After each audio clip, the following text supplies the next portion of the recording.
Yes and no. Yes, that rotations and some of the roles are being defined. But this is a team that has 10, 11 really good players. So, like I told them, roles can change from game to game, from 4-minute media to 4-minute media, from halftime to the end of the game. So, those things are always going to be evolving a little bit. But yeah, I think we're in pretty good shape. We had a pretty good off season, pretty good fall, pretty good training camp, like we like to call it, training camp, because that's what it is. So we feel pretty prepared, but we got a really good opponent opening day in Omaha. They won the Summit League regular season championship last year and the tournament championship, and went to the NCAA tournament. And Coach Crutchfield's a really good coach, so we have a lot of work to do in the next 6 days. Between now and when y'all go up there, what's the most important thing that you guys are looking for here before you go up there? Well, we got some things to work on us here the next few days. Today, Monday, Tuesday, tomorrow, and then Wednesday. We're going to really work on us and try to really get better at the things that we weren't very good at. The last 2 games, whether it's the Xavier game or Northern, guarding the ball a little better, being a little tougher mentally and physically, just being a better overall team.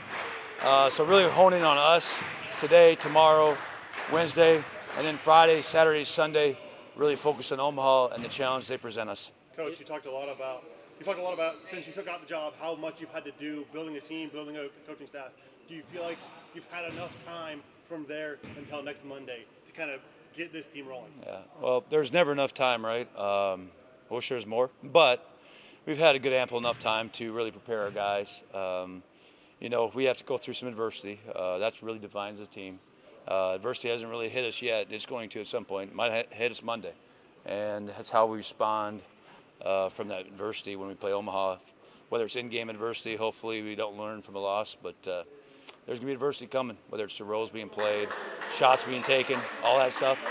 We're really going to define things when that adversity hits, and it hasn't been there quite yet. Roman was the last guy to get here for you guys, and we've seen him in the exhibition games. How has he kind of progressed since getting here, and what are your expectations for him? And we've seen some really good things from him. Yeah, I mean, obviously he's going to adjust to the American style of basketball, the collegiate style of basketball. It's different than European basketball.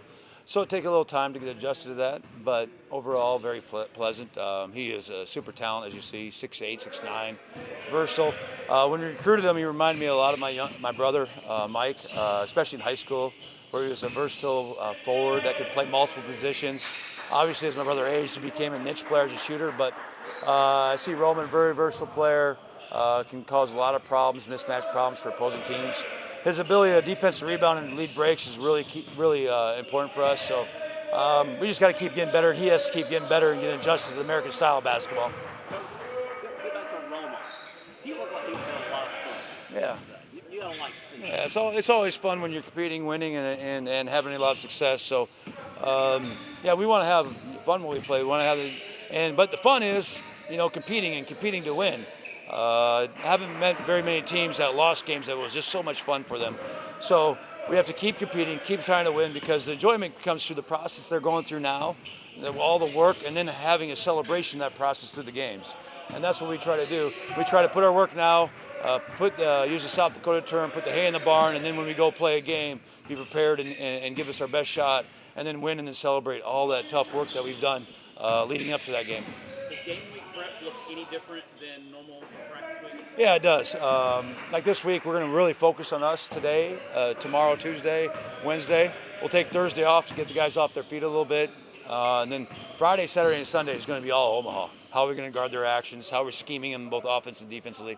Where do we want to exploit our matchups at? How we want to utilize our offensive players, and that'll go on Friday, Saturday, Sunday.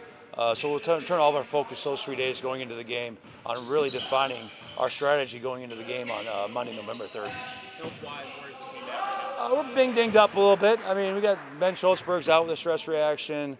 JJ's battling a little shoulder. Then Fred's getting an MRI done today to see where he's at with that knee. So we're being dinged up a little bit. But we went through a tough training camp. So we were physically demanding on the guys. And so those things kind of happen through the process. But hopefully we can get it healthy by the time we play on Monday, November 3rd.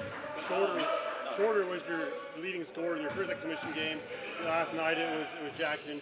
Do you have your core group of guys that you know you can lean into, or you're looking forward to anyone? Like I said, with this team, we got 10 or 11 really good players. I think it's going to be night in, night out basis. Matchups, see what the matchups are, see who's got it going at that particular time. Roles, like I said, they could change between 4-minute media to 4-minute media depending on matchups, depending on who we're playing. So I expect, a balanced scoring attack from our team and leading scorers to change on a nightly basis. You talked about Fred getting MRI. Is there an expectation that he may miss some time? Or? I do not know yet. It was a weird injury. He jumped up. He has actually his leg caught on someone's knee for Northern State. It was a contact injury. It wasn't a non-contact injury, which those seem to be not. If it's a non-contact injury, those things are usually pretty serious. It was a contact injury, so we'll see. He had some range of motion issues this morning, so we did a precautionary MRI to see where he's at. Coach, I don't know what the atmosphere is going to be like up there. Omaha is going to bring a big crowd from Omaha up there. But you got to like that y'all played in a place like Cintas before you play in a game like that, right? Yep. I think there's it's a field of 68 tournament. We're one of like 4 games. I think Drake plays right behind us. South Dakota State plays that night. So I think there'll be a pretty good crowd. The Pentagon historically, when they've done these tournaments or these opening night events, they've drawn really, really well. It's a small arena. I coached at Creighton a few years ago. We played BYU there.